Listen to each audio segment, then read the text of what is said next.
This conversation was recorded live on stage at the Festival of Dangerous Ideas, a festival co-presented by the Ethics Centre and the UNSW Centre for Ideas.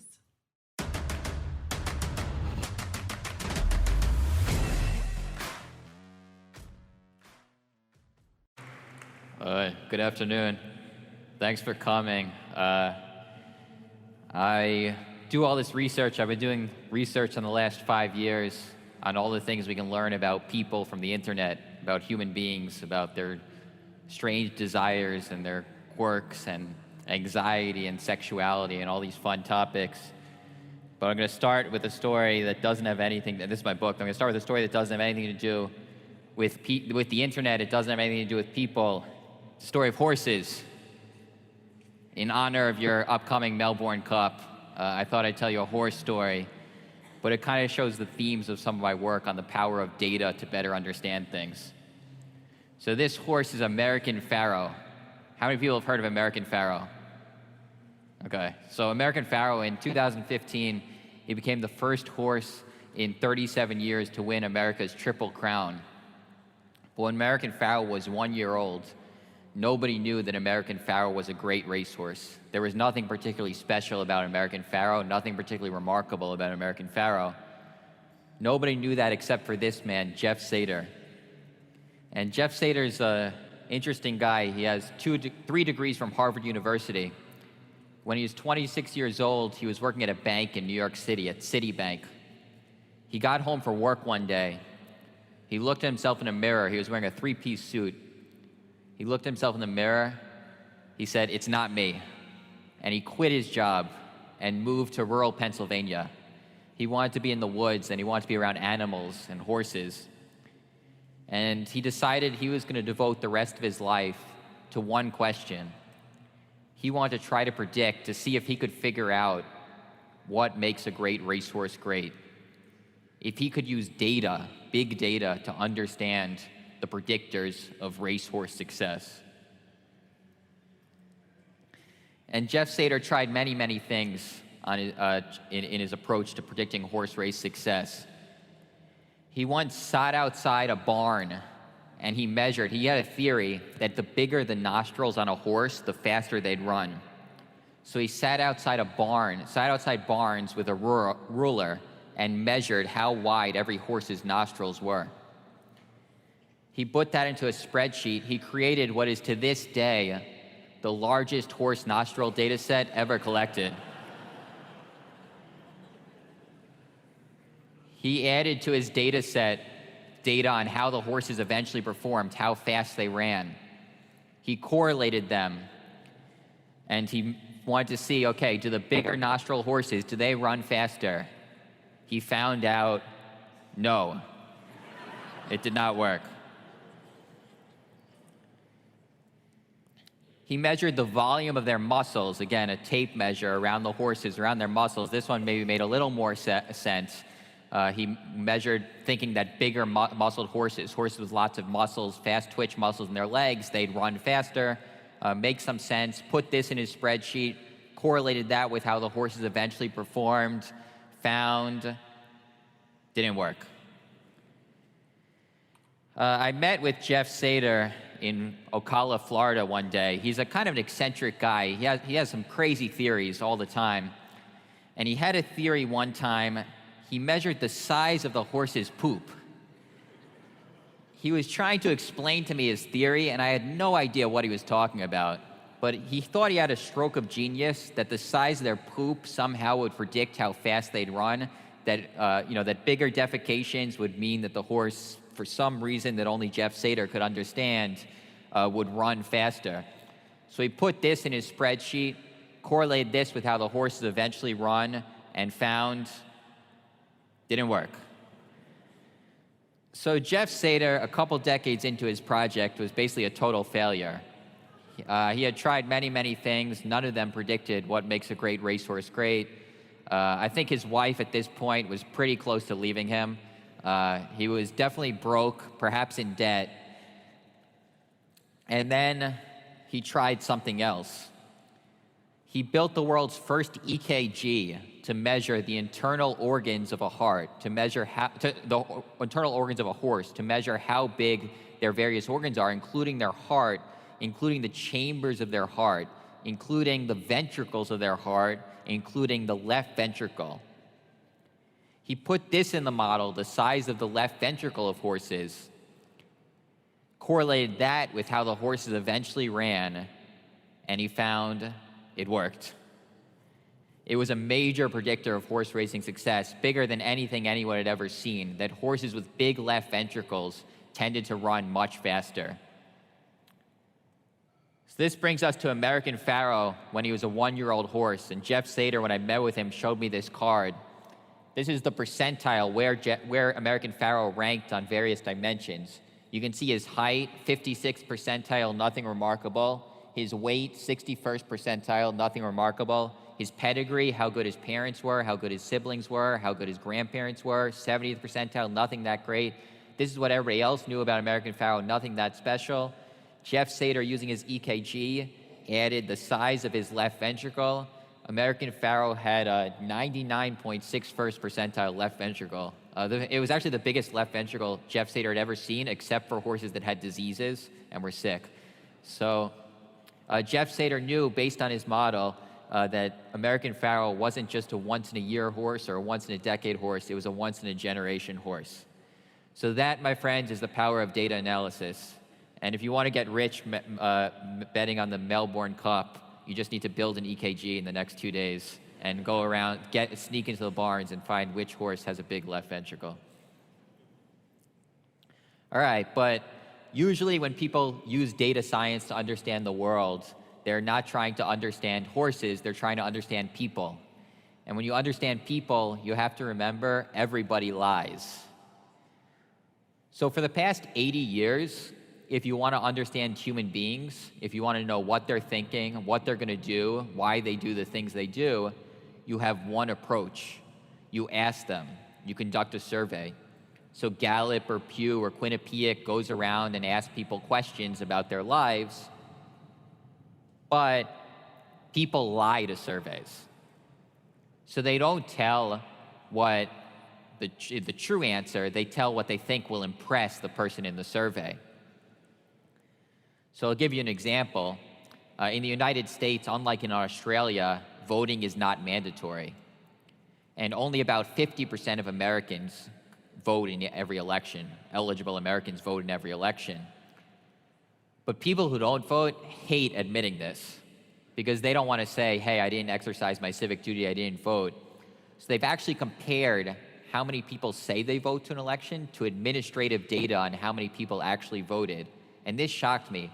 More than 50% of non-voters lie and say, I voted in an election. Of course, not in a million years would I not go to the polls and take 5 minutes to choose the next leader of the free world. Okay, my favorite example, a little bit R-rated, but this seems a conference with a lot of R-rated material, so sexual behavior. The general social survey asks people questions about their sex lives.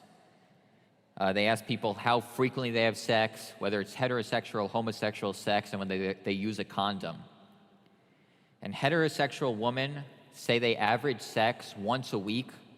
They use a condom 20% of the time.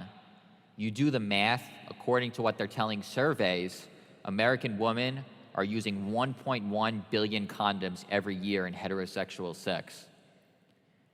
You ask the same question, but instead ask men, they report 1.6 billion condoms every year in heterosexual sexual encounters. Does everybody see, by definition, those have to be the same? Like the laws of logic are, there are only a certain number of condoms used in heterosexual sex in a given year. So we already know that somebody's not telling the truth, that somebody's lying about how much sex they're having. So who's telling the truth, men or women? I got data from Nielsen on how many condoms are sold every year. Only 600 million condoms are sold. Some of them used by gay men and some of them thrown out. So basically now everybody's lying about sex, men just more than women. This isn't in my prepared talk, but let's just stay on sex a little bit more. I'm going to get to Google searches, and the number one complaint that everybody has about their partner, whether it's a boyfriend, girlfriend, husband, or wife, is that the partner won't have sex with me. This beats the number 2 complaint that the partner won't text me back. And there are actually, another fun fact, there are twice as many complaints on Google that a boyfriend won't have sex with me than that a girlfriend won't have sex with me, which is not usually talked about. We usually think that young men want sex all the time and young women are more withholding. All right, I kind of stole the punchline, but now there's a new method to understand the human psyche, which is people's Google searches. And the thesis of my work is that people are really, really honest on Google. And they tell Google things they might not tell anybody else, what they're really thinking, things they might not tell their friends, their family members, their partners, surveys, doctors. Google serves as what I call digital truth serum. So for example, there are more searches for porn than for weather. Even though if you ask people in a survey, fewer than 20% of people admit that they watch porn, presumably everybody admits that they check for the weather. All right. And over again, we're seeing that this search data, Google search data, can be much better than surveys for understanding people, that it kind of beats surveys, it beats traditional methods. So for example, I said that you can't really trust surveys to predict turnout in an election, in an American election where where everybody doesn't have to vote. That if you ask people, are you going to vote? They all say yes, yes, yes, and it doesn't predict anything. But you can actually predict with high accuracy, much higher than surveys, if people are making searches in the weeks before an election, how to vote, where to vote, polling places, much more likely to vote in the upcoming election. A sad example, but I think an important example, suicide. Perhaps not surprisingly, a lot of people turn to Google when they're really in trouble, when they're in a lot of pain, even when they're thinking of ending their lives. They make searches like how to commit suicide or suicidal or suicide, what do I do? And these searches are highly predictive of future suicide rates in the upcoming days in an area. So if more people are searching for how to commit suicide, more people end up committing suicide. And we have to think as a society, what do we want to do with that information? What should we do if we know that in an area there are a lot of suicide searches going on? This is how I started my research. I started by measuring racism using Google searches. So if you ask people in a survey in the United States, are you racist? Pretty much nobody answers yes to that question. That's considered one of the worst attitudes you can have.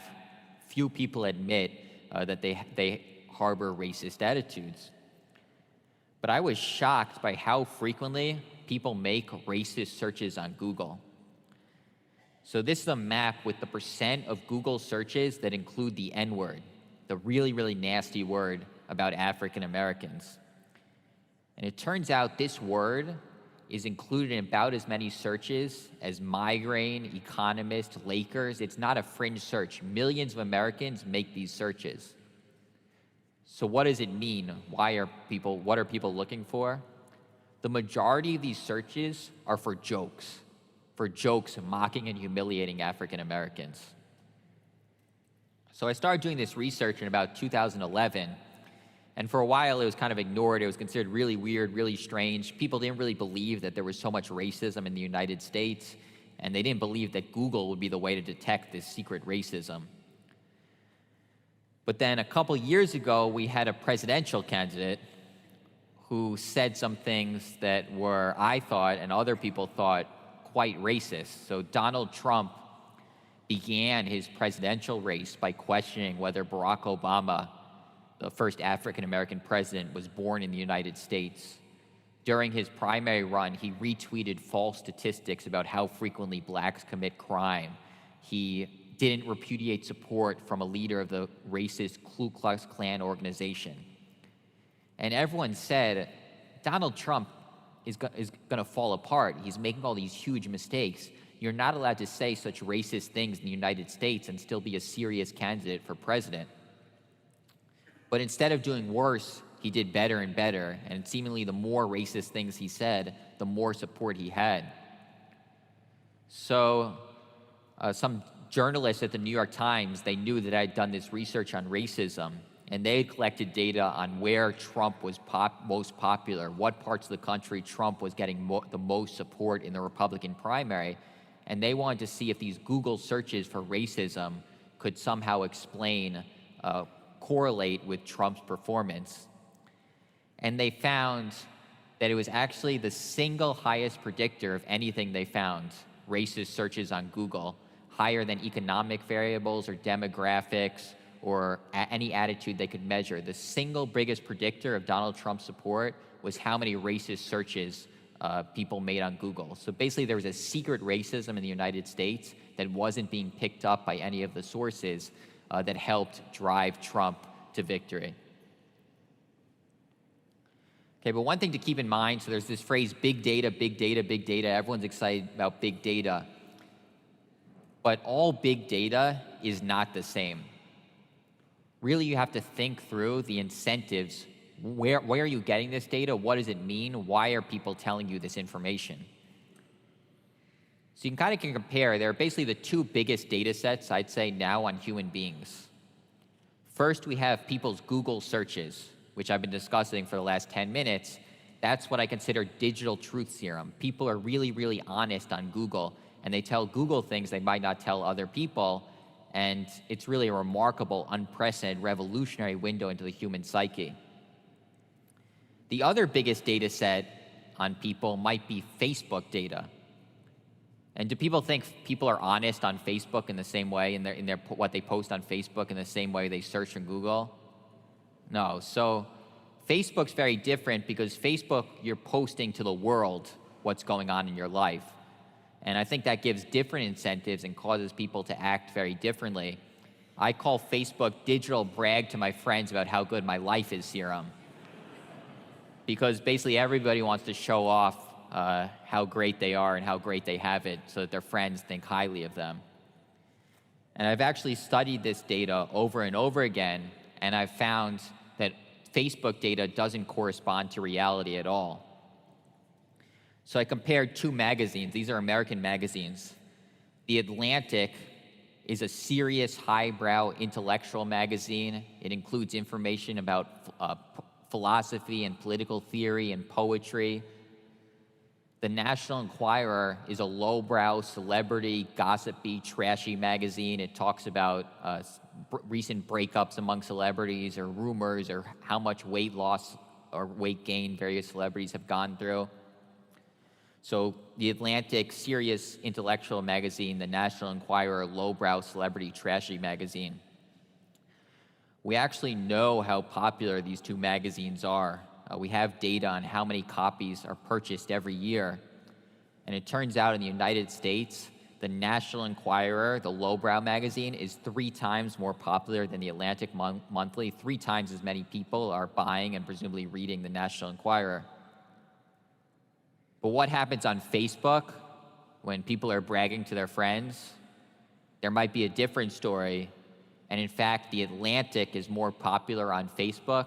In fact, the Atlantic is 45 times more popular on Facebook. So everyone wants their friends to think they're so intellectual, right?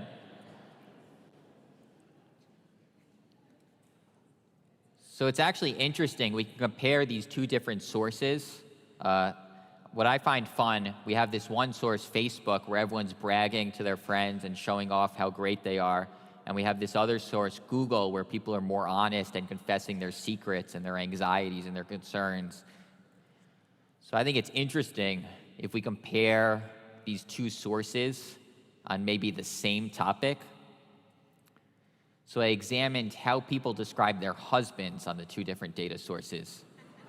Facebook, where it's public to their friends, and Google, where it's private and anonymous. So let's start with social media. The social media posts, when people are making a post that starts "my husband is" on social media, What do people think the top way people complete the phrase, "my husband is," on social media is? I can't hear what anybody's saying, so that was a bad idea, but perhaps somebody guessed the best is number one. I think I heard, oh, no, my best friend is number two, amazing, which I think some gentleman in the second row said. The greatest is number four, and so cute is number five. So that's marriage according to social media. Husband is the best, my best friend, amazing, the greatest, and so cute. So that's definitely an interesting view of marriage.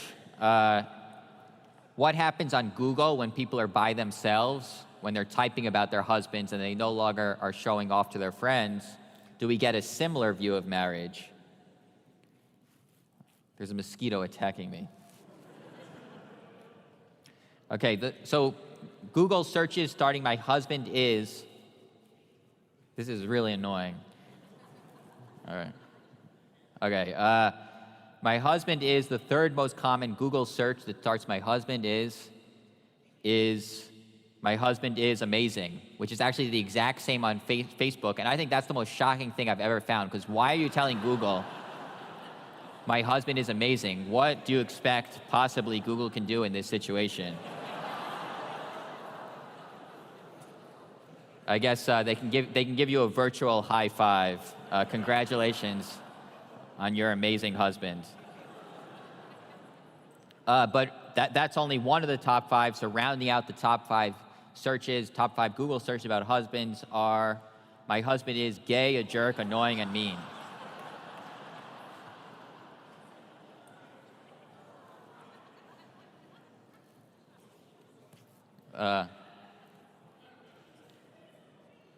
All right, so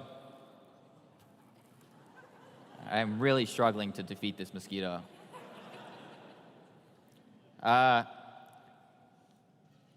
right, I didn't have this in my presentation. There's another interesting fact on Google searches. Whenever I come to a new country, I like to research that country using the Google analysis, because people are so honest. And since I've come to Australia, 10 people have come up to me and said, "Seth, the thing about Australians, we're really laid back. We're not like you uptight Americans, so you guys are so stressed. We're laid back, we're chill. That's what makes Australians so special."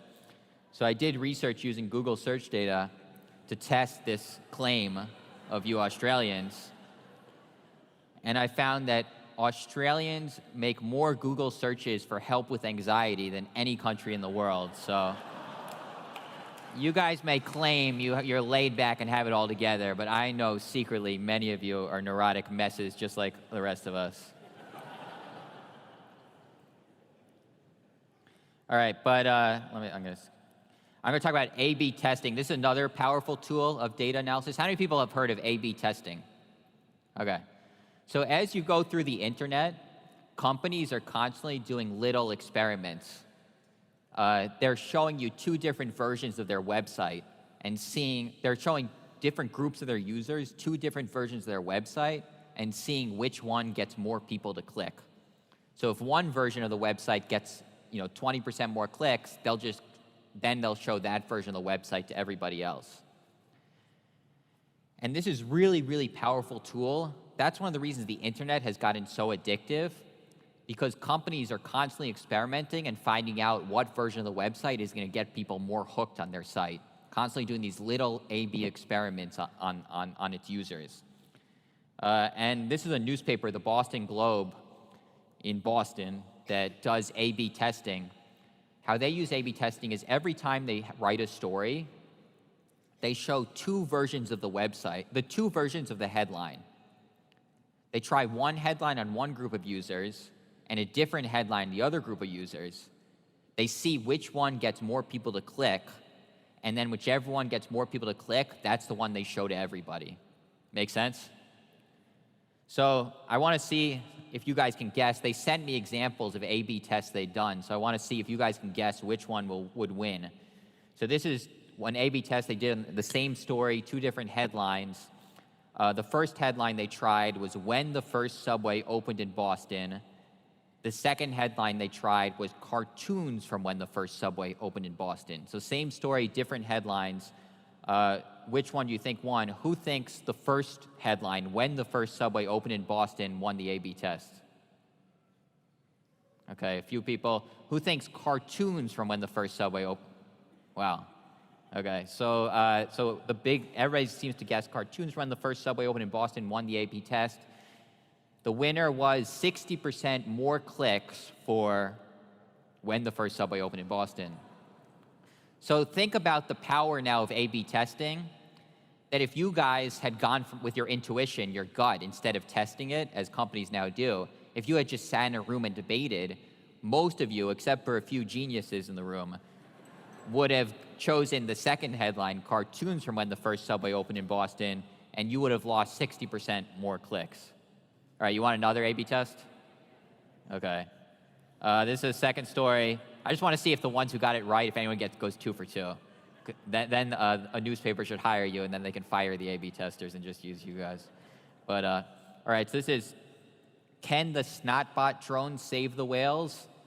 And can this drone save the whales? Can the Snotbot drone save the whales? Can this drone save the whales?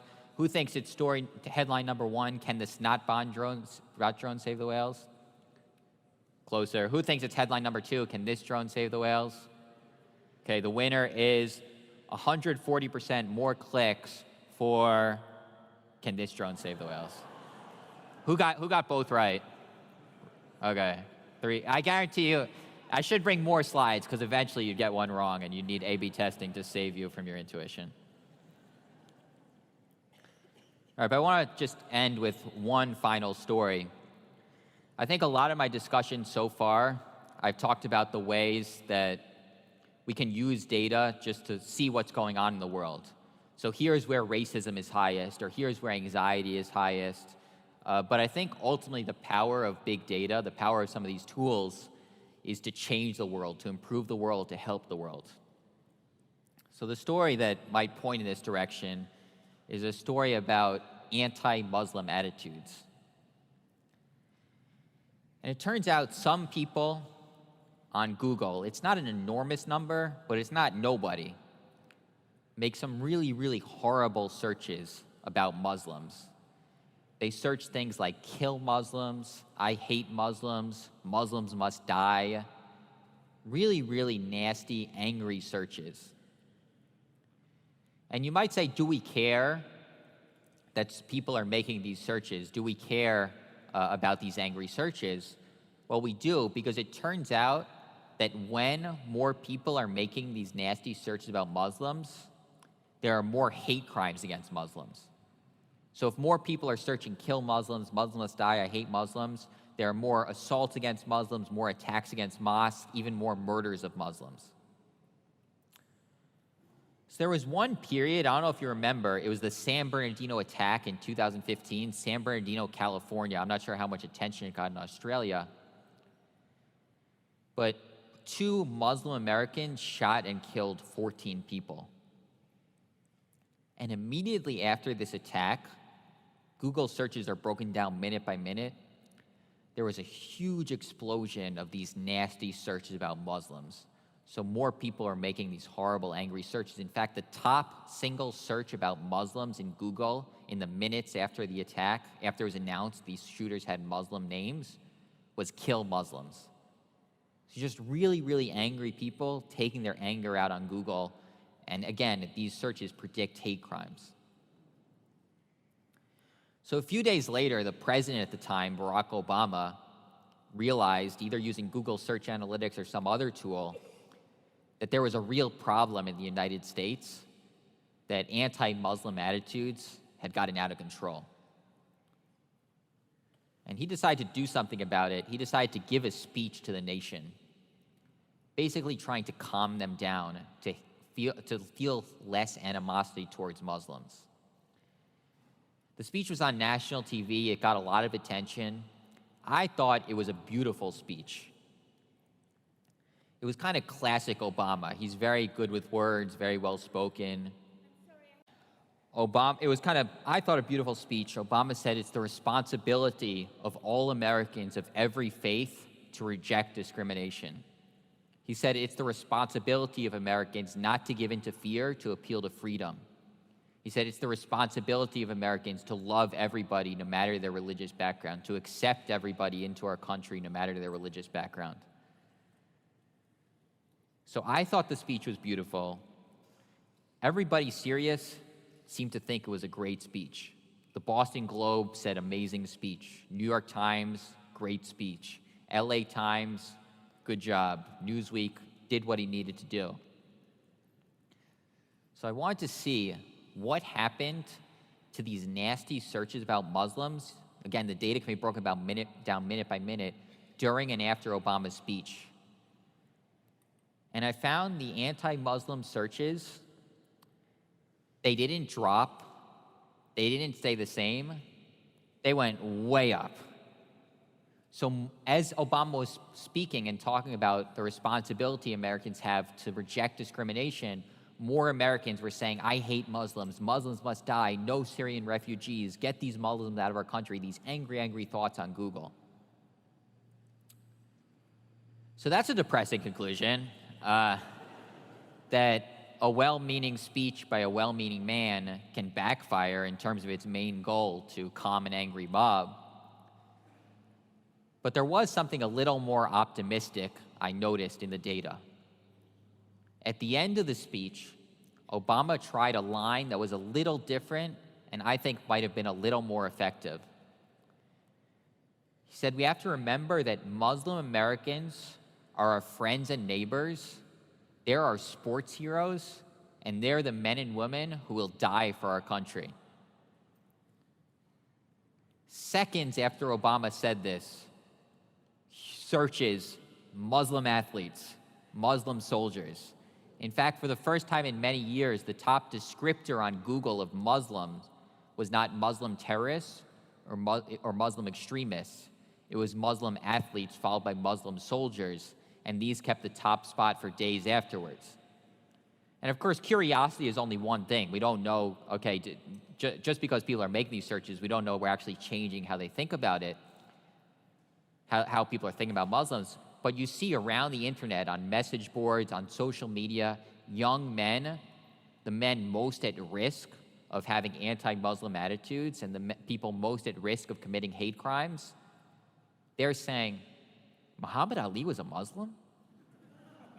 Shaquille O'Neal was Muslim? Kareem Abdul-Jabbar is Muslim? They're just trying to reconcile. They thought of Muslims as terrorists. They're kind of thinking, oh wait, all these people I've been cheering for actually are Muslim as well. So I write a column for the New York Times, and I wrote this finding up in the New York Times. And I don't think it's totally insane, although I do sometimes suffer from delusions of grandeur. But this one, I think I was perhaps a little right, that it's not totally insane when you write a New York Times column that powerful people read it, maybe even people in Obama's office. Because a couple weeks later, Obama gave another speech. Again, he was trying to calm anti-Muslim attitudes. Again, it got on national TV. Again, it got a lot of attention. But this time, Obama's strategy was totally different. So what we suggested in the New York Times column, what we said didn't work. What doesn't work is if you lecture people, tell them what their responsibility is, what they should do, give them information they've been told 1,000 times. You do that, they just get angrier. What does work is subtly provoking their curiosity, giving them new information, changing the way they think about this group that's causing them so much rage. So this time, Obama didn't lecture people. He didn't use the word responsibility once. He didn't use the word should once. He didn't tell people, their obligation to reject discrimination. Instead, Obama, to try to calm out anti-Muslim attitudes, he doubled down or tripled down or quadrupled down on the curiosity strategy. He said how generations of Muslims helped to build our nation, how Muslim Americans are farmers and merchants and athletes and entrepreneurs and soldiers and scientists, how the first Muslim Americans built the skyscrapers of Chicago, and Thomas Jefferson had a copy of the Quran, and the first mosque was built in North Dakota.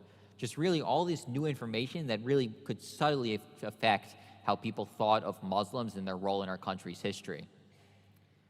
So I looked at the Google search data after this, in the minutes and hours and days after this speech, and I found that the anti-Muslim searches actually dropped. So the conclusion I want you to all take away from this is that I've solved hatred in the world. That I've done what Martin Luther King Jr. and Nelson Mandela and so many others failed to do. In a couple days, your nerdy data scientist has cured the world of this evil. Now, obviously, this is 2 studies. There's a lot more work to be done on this topic. But I think what this does show, is the power of data science, the power of data analytics, the power of using internet data, such as Google searches, where people are so honest, and you can really break down the data into small segments, minute by minute. You can really turn something as seemingly chaotic as how to calm an angry mob into a real science. So that's some of what I research, but there's a lot more in my book, which I think I'm signing afterwards. Everybody Lies, all kinds of topics. I didn't really get into, I study Pornhub data, so that's obviously an interesting data set where there's a lot of deception normally, but a lot of interesting information from the internet. So all kinds of topics in that book. And I think right now we're going to do, Ann's going to come back and we're going to do Q&A. So thank you so much for listening.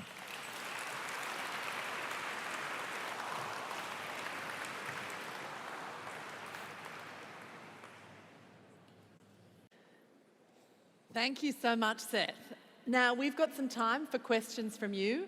Some microphones will come out into the aisles, 2 up the front here and 2 in the middle. Don't get so obsessed about catching your ferry that you don't take the opportunity to ask Seth about, whether you want to talk to him about the Pornhub data. Just saying. It's pretty interesting.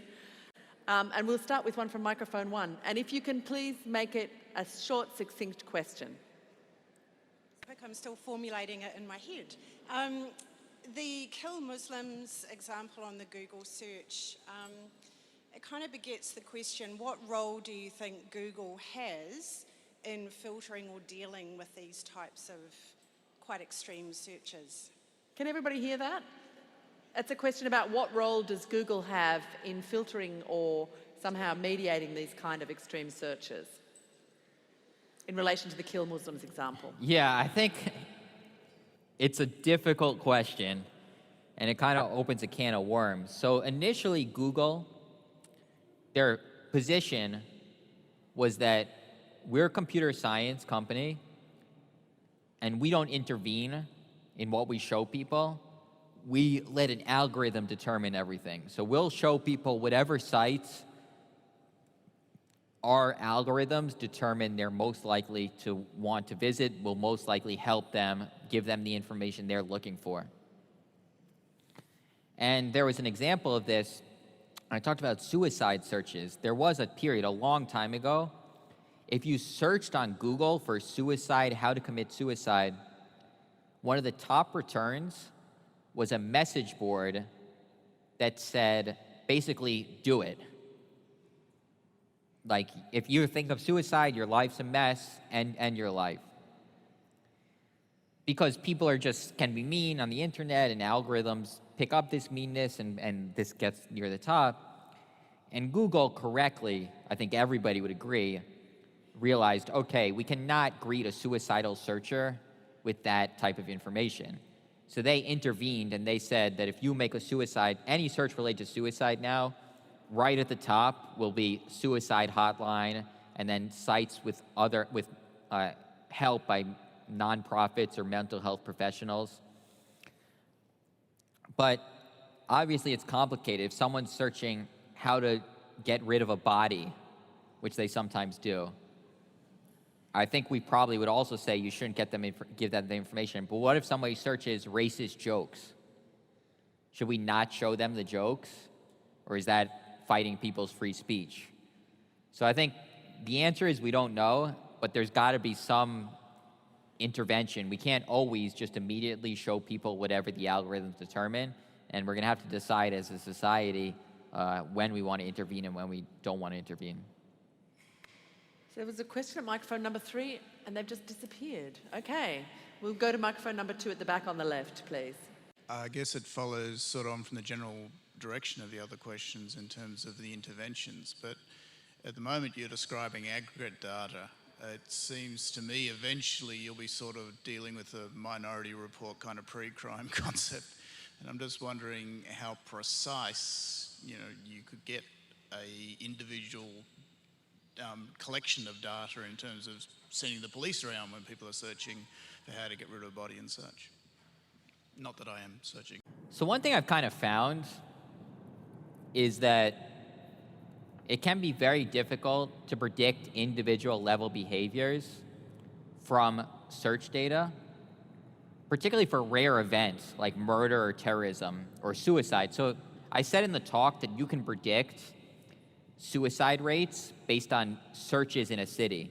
If more people in a city are searching how to commit suicide, more people will commit suicide. But at the individual level, it's much tougher. So in the United States, there are 4,000 suicides every month. There are 3 million Google searches into suicide. So the vast majority of people who make a suicidal search don't go through with it. So you could say, okay, if we know someone's searching how to commit suicide, we should intervene, we should lock them up, put them in a mental hospital. I think it's clear from the data that would not be wise, just because too many people are making these searches to intervene in every case. And I think it's also probably similar with murder, where a lot of people have really nasty thoughts sometimes, and it's not a crime to have nasty thoughts. I think the search data has been better after the fact than before the fact. So police departments have used search data successfully to prosecute a crime. So if you already know someone's a suspect, and then you get a warrant and look at their searches, and they searched how to poison someone, and the person had died from poisoning, I think that ups the odds that they committed the crime. It's much harder to go from someone searching how to poison someone to predict that they're about to commit a crime, because a lot of people making those searches don't actually commit the crime. So I think right now the best way to use this data from a police and law enforcement perspective is to help with prosecution, not to help with intervention. And that's both for an ethical reason and also a data science reason. Microphone number 3 at the back. Hi, hello. First, brilliant speech, and I really would like to know more about this Pornhub data. But my question is the following one. So everybody was thinking that, but she's the only one who didn't lie about it. So try not to lie. What is the future of big data and data analysis with the GDPR and the whole data protection future we're going towards?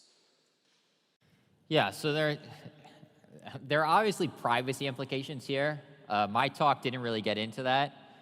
My talk was look at all the cool things we can do and look how we can improve society with data, which I think isn't talked about as much as look at all the horrible things that can be done with data. But there are horrible things that can be done with data, and it is a concern. And I think GDPR was a step in the right direction. Does everyone know GDPR? Okay, so GDPR was a policy in Europe after the Cambridge Analytica leak, where it was shown that Facebook was collaborating with a company to give them information, and that information was used by political campaigns to try to manipulate them. So the EU after this set a policy that limits how much information companies can collect, makes them erase information if you ask for the information to be erased, and also that you have to disclose more to users about how you're using their data. So I think that was a wise policy. On the other hand, it's a little optimistic about people that if we just disclose information, we'll fix all the problems. Everybody in this room, as you go through the internet, maybe 3 times a day, you have to go through a terms and conditions sheet and click you agree. I'm guessing just about nobody reads those terms and conditions.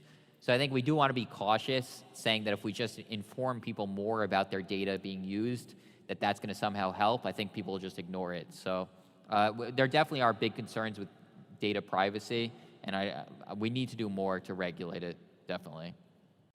Microphone number 4 at the front. Hi, Seth. Thank you very much. My question is more on the lines of the validity of assigning or associating an intention to an internet search. How do you do that? Yeah, so a lot of people might have been thinking about this. You never know why a particular person is making a search. So I did this work on racist searches, and I talked about how people make searches for N-word jokes, really, really nasty search. And I think a lot of people making those searches are racist and want to mock African Americans. On the other hand, when I was doing research for my book, I made a lot of those searches because I was trying to understand, okay, what comes up when you make this search. I don't consider myself a racist person. I'd be in that data set.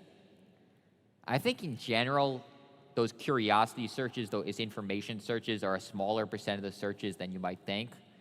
And overall, you see over and over again that even though not every search is made for the reason you might be thinking, enough of them are that you really are picking up big patterns in the data. And that's why the racist searches correlate with other behaviors. Racist areas more likely to support Trump. That's why suicide searches correlate with actual suicides. That's why the anti-Muslim searches, even though they're so weird, kill Muslims, I hate Muslims, correlate with hate crimes. So enough of the searches are made for the reason that we were thinking, that there still is meaningful information in the aggregate patterns. But definitely, I'm not saying that one search tells us with absolute certainty what someone's thinking. Yeah, hi. I thought it was some great analysis of the data set, but one question I had is, have you done any correlation between what people search for when they are knowingly authenticated versus when they think they're anonymous?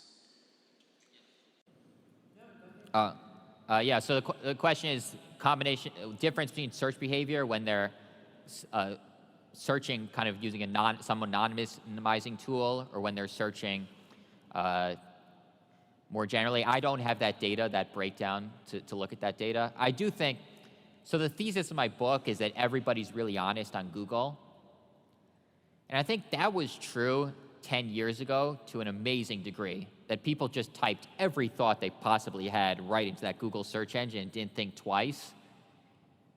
I think now it's still true that people tell Google things that they might not tell others, but some people have a little second thought in the back of their mind because they think about privacy and because of some of the stories that have come out about data hacks and government interventions. You actually see in the data, after Edward Snowden revealed that the government was collaborating with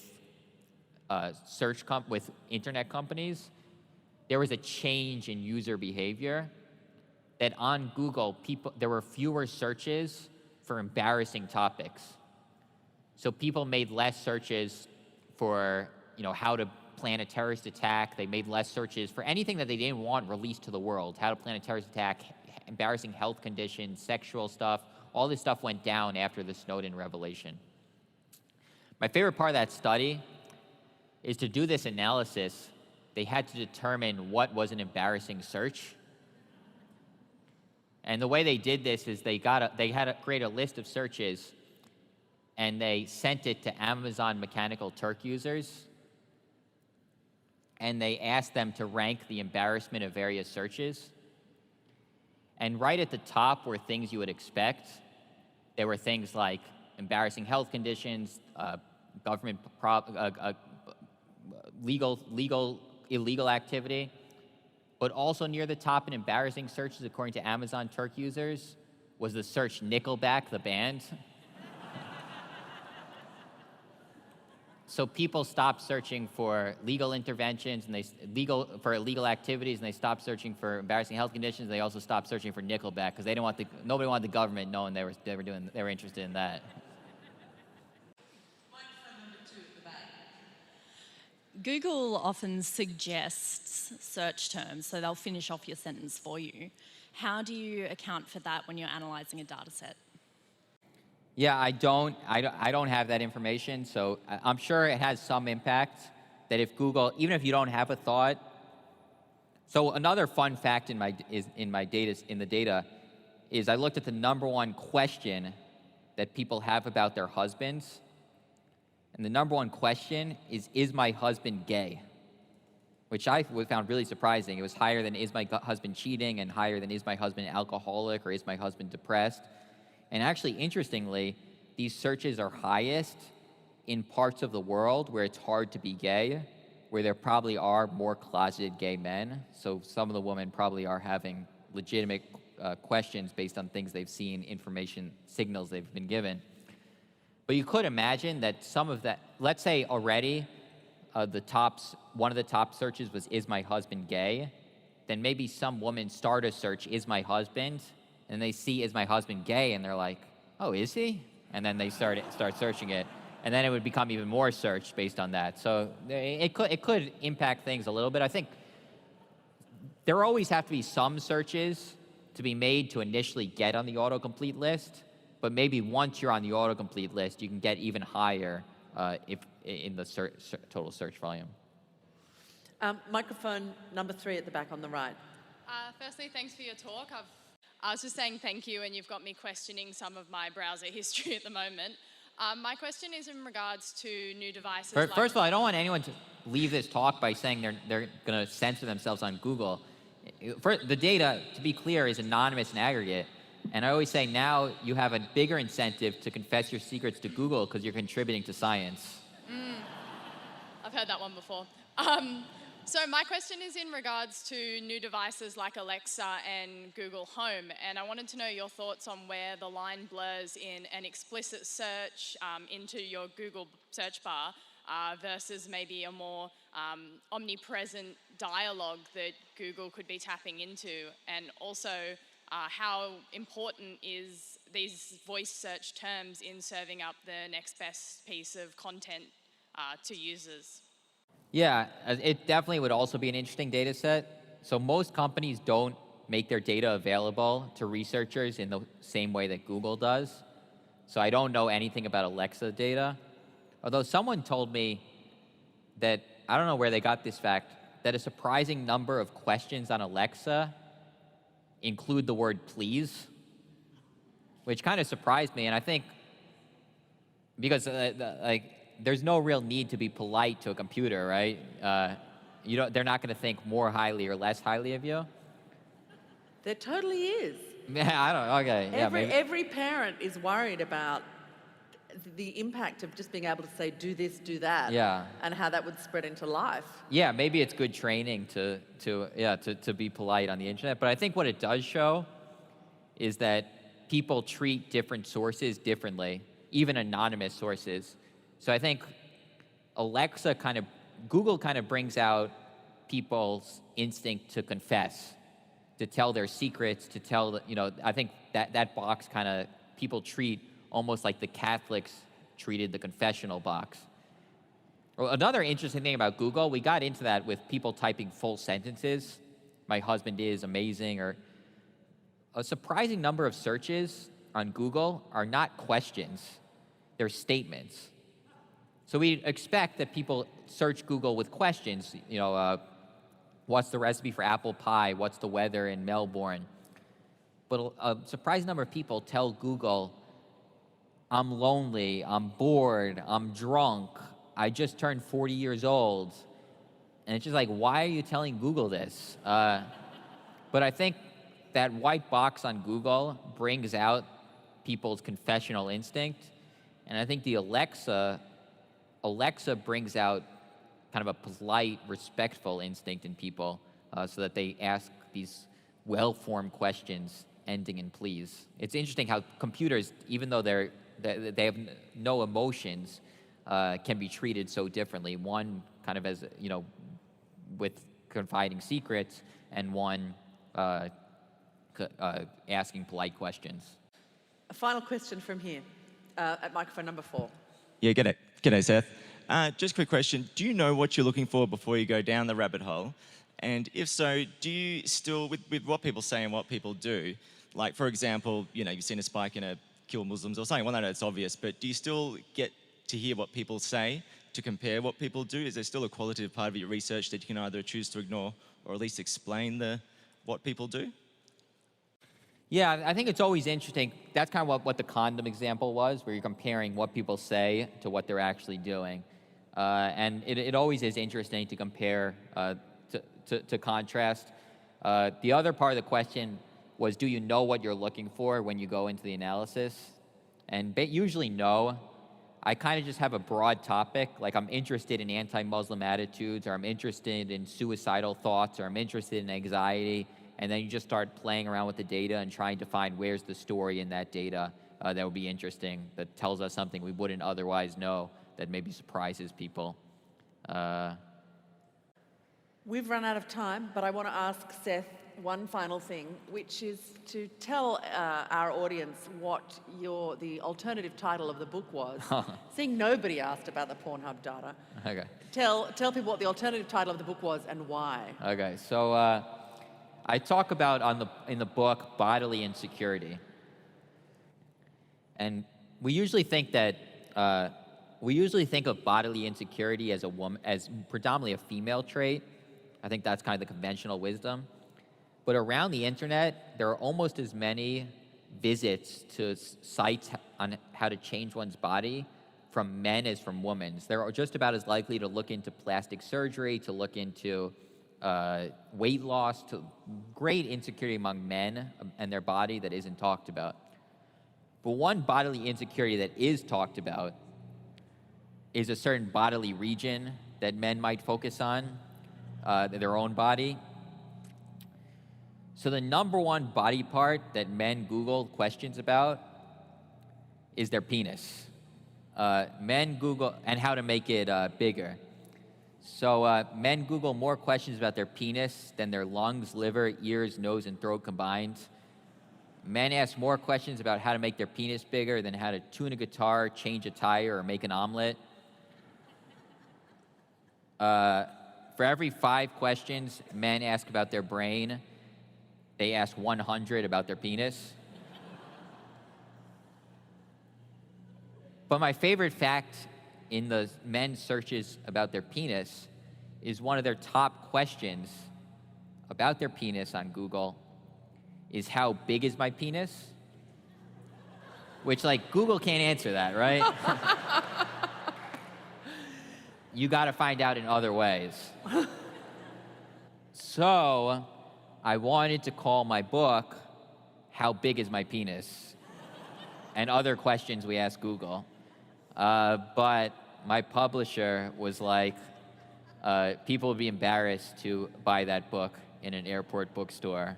So they nixed the idea, and we stuck with Everybody Lies, which is a good title. I'm very happy with it. But in my heart of hearts, I think How Big Is My Penis was the right title for the book.